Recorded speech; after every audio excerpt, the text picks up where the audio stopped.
Sixer SF accelerator cable వేసాము. Accelerator cable బాగా cut అయిపోయింది.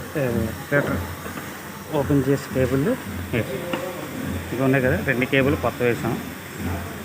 ఈ 8M బోల్ట్ ఓపెన్ చేస్తే నీట్గా వేసుకోవచ్చు. నెక్స్ట్ అది వేయాలంటే బ్యాటరీ కేస్ ఓపెన్ చేయాలి. దానికి ఎక్కడెక్కడ బోల్డ్ ఉంటాయంటే ఇక్కడ ఒకటి, ఇక్కడ ఒకటి, నెక్స్ట్ ఇక్కడ ఒకటి. ఇది ఓపెన్ చేసిన తర్వాత ఈ కేబుల్ ఒకటి తప్పించాలి. అలాగైతే నీట్గా వచ్చేస్తుంది. ఏవి టచ్ చేయకుండా నీట్గా వేసుకోవచ్చు కేబుల్. ఎక్సర్ ఎస్ఎఫ్ చూసారు కదా,